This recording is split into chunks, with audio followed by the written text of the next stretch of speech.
Akwai skill guda 6 wanda duk wani ɗan kasuwa ya kamata a ce ya san su kuma ya fahimce su. Yana da kyau a ce mutum ya sami basic knowledge na waɗannan abubuwa guda 6, wanda ba lallai bane a ce ka ƙware akan dukkaninsu, amma dai ka samu basic knowledge akan su. In ya so as kamfaninka na girma, sai ka nemo waɗanda suka ƙware akan wannan abubuwan su ci gaba da tafiyar da su. Ba lallai bane a ce dole sai ka ƙware akan su, amma dai yana da kyau a ce ka san su. Abu na farko shine me? Shine creativity and innovation. Wannan shine abu na farko wanda ya kamata a ce mutum ya san shi kuma yana ɗabbaƙa shi a kamfaninsa ko a kasuwancinsa. Shi wannan abin da yake nufi shine me? Shine wato ya zamanto cewa mutum na ƙirƙirar sababbin hanyoyi wanda kasuwancinsa zai ci gaba.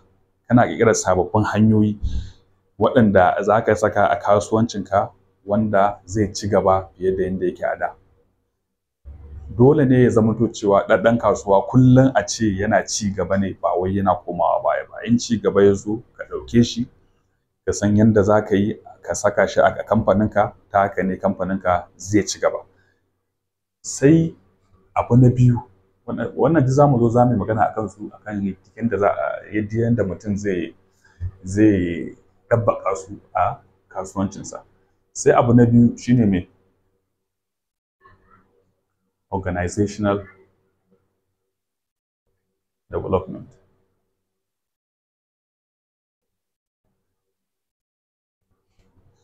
Shi wannan wato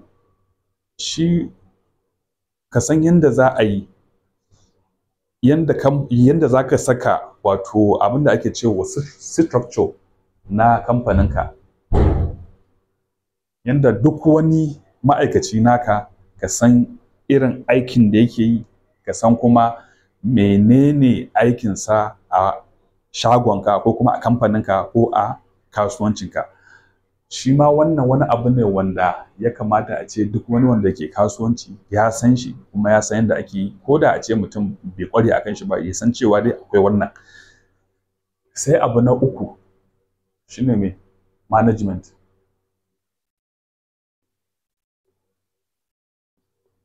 And people development.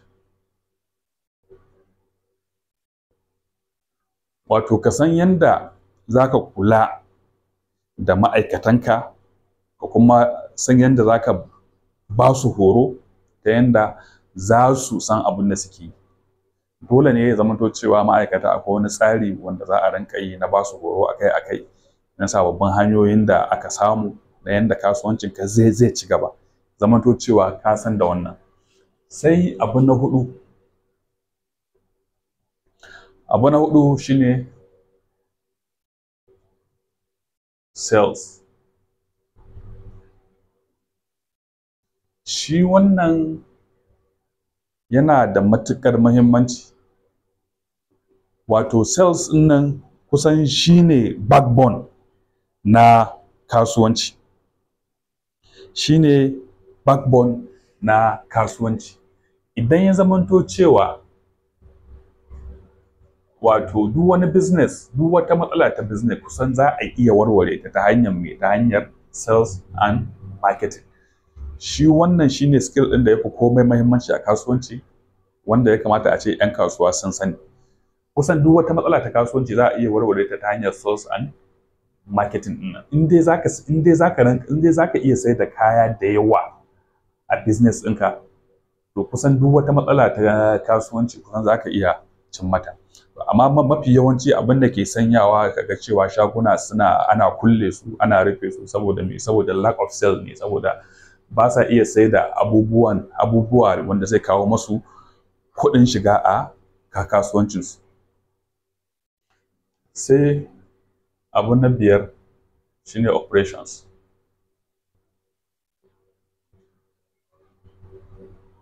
Operations. Shi wannan operations ɗin system development. Ka san yadda za ka dinka tsara wato abubuwa na kasuwancinka. Ka san yadda idan kaya sun ƙare ya za a yi a kawo su, idan kaya sun kusa ƙarewa ya za a yi ka sani, idan waye zai kawo kaya in sun ƙare, duk wa'annan su ake kira da operations. So duk wa'annan abubuwa ne wanda ya kamata a ce 'yan kasuwa sun san da shi. Wato ka tsara a kasuwancinka, idan kaya sun kusa ƙarewa ya za a yi oda kafin a ce kaya sun ƙare, waye zai yi wannan odar, waye zai kawo kaya, duk wa'annan abubuwa su ne ake kira da operations.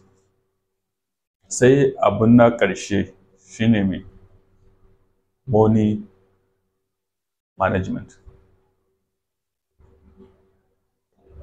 So shi kuma wannan yana da matuƙar muhimmanci ka san yadda za ka sarrafa kuɗin da ka samu a kasuwanci, kuɗin da yake shigo maka a kasuwanci, ka san yadda za ka sarrafa su ta hanyar da wato wannan kuɗin zai ƙara bunƙasa kasuwancin naka.